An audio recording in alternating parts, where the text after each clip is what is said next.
So we are starting with indices. Indices, and our indices, it comprises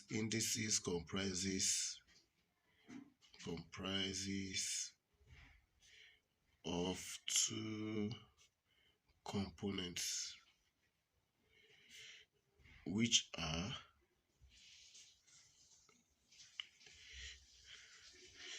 the base. We have the base and the index, which we can also call the exponent. So our illustration says a raised to power m, where our a is the base and our m is the index, or we call it exponent. So with that, we go into the law of indices. We have several laws of indices.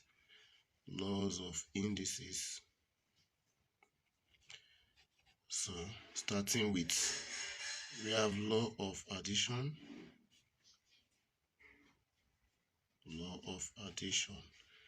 Which says a raised to power m times a raised to power n, which is equal to a raised to power m plus n.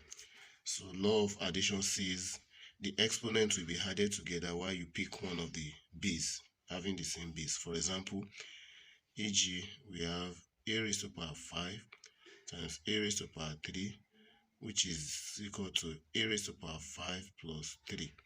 So our answer now will be a raised to power 8. So we can also represent it with figure. We say 5 raised to power 3 times 5 raised to power 4, which is equal to 5 raised to power 3 plus 4, adding the power or the exponent together. So 5 raised to power 3 plus 4, that's 5 raised to power 7. So from here, we move to law of subtraction. Law of subtraction says our a raised to power m divided by a raised to power n is equal to, in this law of subtraction, then we subtract the exponent or the index, which is m minus n. So this is our law of subtraction. So for example, e.g., we have a raised to power 7 divided by a raised to power 4, which is equal to, as we have agreed, we know that our exponent will be subtracted, which is 7 minus 4. So from here we have a raised to power 7 minus 4 will give us 3. So we have our final answer to be a raised to power 3. So let's have a figure example. Say 3 raised to power 7 divided by 3 raised to power 2, which is equal to 3 raised to power 7 minus 2. We have 3 raised to power 5 as our answer. From here now, we move to the law of multiplication. We have law of multiplication. Law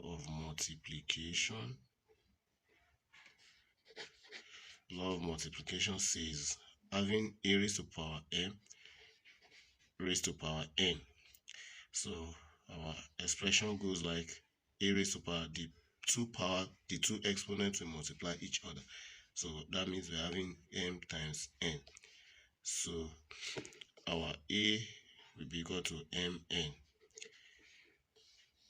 Example, let's say we have a raised to power 6 into bracket power 2, which will be equal to a raised to power 6 times 2. So our answer here will be a raised to power 12.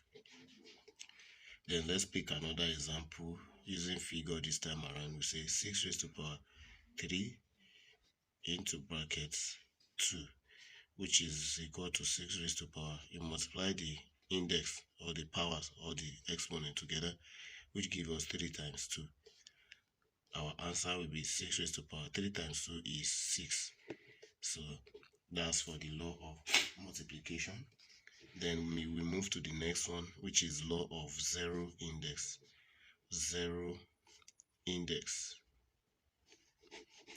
our law of zero index says anything raised to power 0 is equal to 1.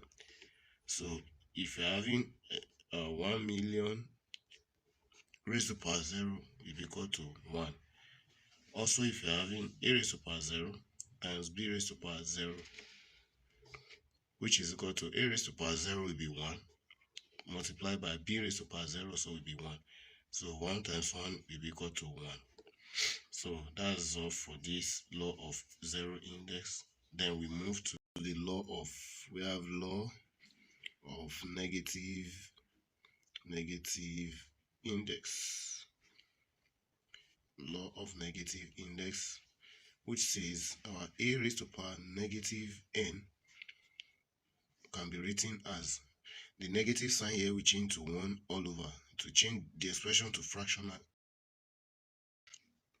index. So we have 1 over a raised to power n. For example, let's say we have p raised to power minus 3, which is the same thing as the minus sign, as we know, we change to 1 over p raised to power 3. So let's use figure this time around. Let's say we have 7 raised to power minus 5, which can be written as 1 over 7 raised to power 5. So we move to the next law, which is law of fractional index. Law of fractional index. Law of fractional index says our a raised to power m all over n is equal to n square root of a raised to power m. Then we have example, say a raised to power 5 all over 2, which is written as square root of a raised to power 5. Then we can also have another example with figure. We have 5 raised to power 3 over 4, which is written as fourth root of 5 raised to power 3. Then we move to the last law, which is law of negative in combination with fractional index. Fractional index, where we have our expression as a raised to power minus m over n. So first of all, we change the negative index minus to 1 all over, then 1 all over a raised to power m over n. And as we know, in our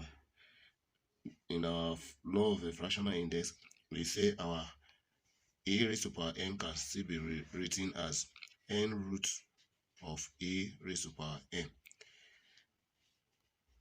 And example, we have, e.g., we have 5 raised to power minus 3 over 4, which is written as 1 all over 5 raised to power 3 all over 4, which is equal to 1 all over 4th root of 5 raised to power 3.